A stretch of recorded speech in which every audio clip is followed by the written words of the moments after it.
Okay, so I've already done it on this eye. I'm now going to apply it on this one. First step, I'm going to apply primer for my eye. I'm just using Too Faced Shadow Insurance.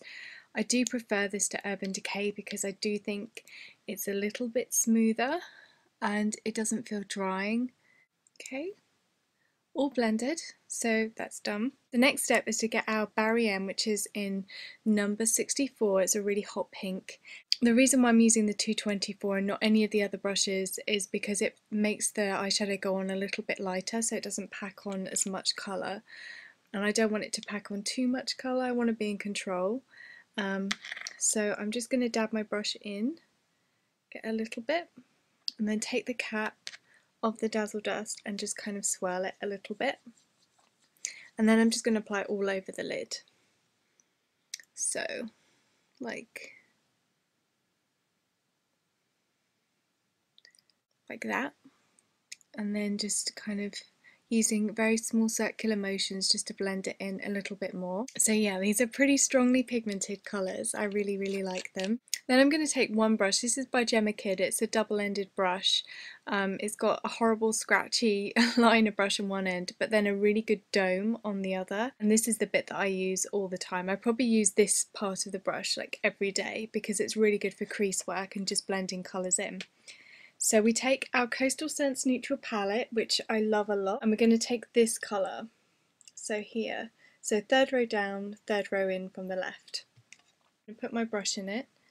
This is quite a powdery one. I notice when you put your brush on the actual product it's quite powdery.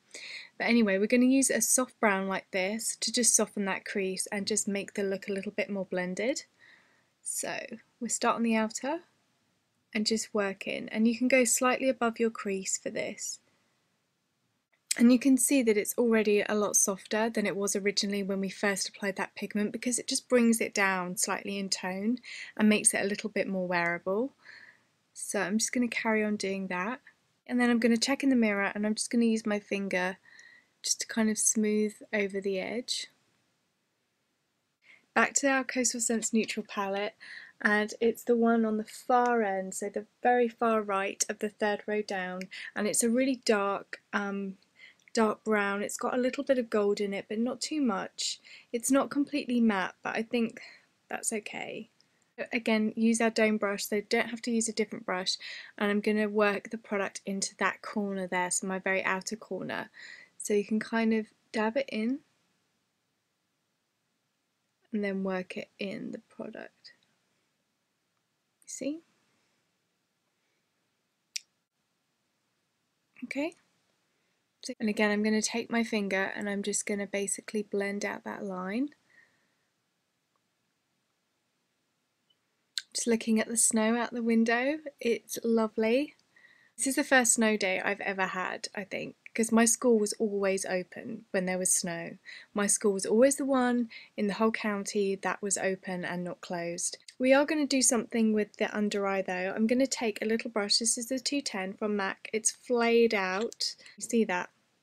Kind of annoying. But I'm basically just going to place it all along my lower lash line. So you can see the pink. And then again we're going to do our whole trick of covering up the pink with our dark brown eyeshadow.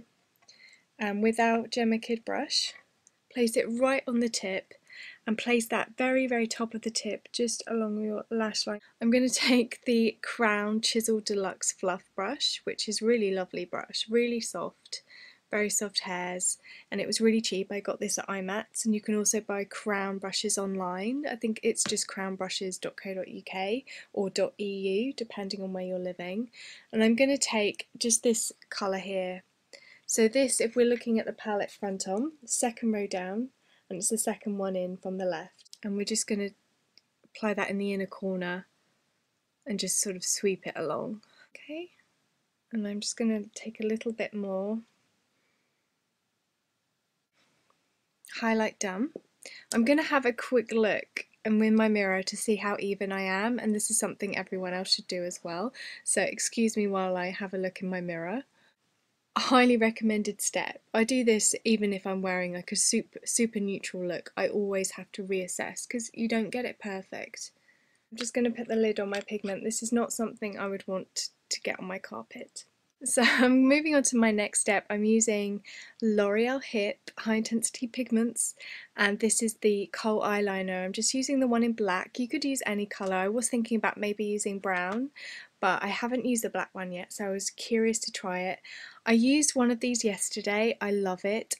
I actually believe that it's a lot easier to use than the Guerlain eye kohl. So if you've been put off by that in the past, this one is much easier to use. And the reason why I say that is because the stylus has a little bit of flexibility to it. You see it's got a nib there, and it does give when you're applying the product on your eye, so you're not having to work around the stylus. You can make the stylus work with you, if you know what I mean. I will do a proper review and everything, but I definitely like it so far, and in terms of how long it lasts on the waterline and the actual sort of intensity and pigmentation of the product, really, really good. So I'm just going to basically rest it on my waterline. So I'm trying to make you see this, but also trying to guide me because I don't want to poke my eye out. So rest, and it's kind of done half. And you do get blobs in your eye, you do get product in your eye, it doesn't hurt. I wear contact lenses, you blink, it disappears. And then the outer corner, like that. I hope you could see a difference there before I applied it on this eye and then afterwards. I think it's really gives that intensity, and I love that sort of really intense Arabic eye makeup. I would love to really go for that one day. Also, when I lift it out, and I'm just going to line a little bit on my upper eye now, I always tap it to get off the excess, and this stylus also makes it really easy to apply on the upper lash line. Makes it really easy to apply on the upper lash line as well. So if I take my mirror a little bit closer, and then I just rest it there, kind of pull along, and it's done that as well. Okay, so you can see, so I've just done the very outer corner. I'm not going to line all the way in because I don't want to completely close up my eyes. I've already got a ton of eyeshadow on them. A quick swipe of mascara, and then we're kind of done. And for this, I'm just using L'Oreal Voluminous. Some people have written to me and said, oh, I can't find it in the drugstore. They have recently changed the packaging in the UK ever so slightly. So just make sure you're looking really closely at the L'Oreal stand, because I can promise you it is there. For lips, I'm just using MAC lip gloss in See-Through, which is a nude.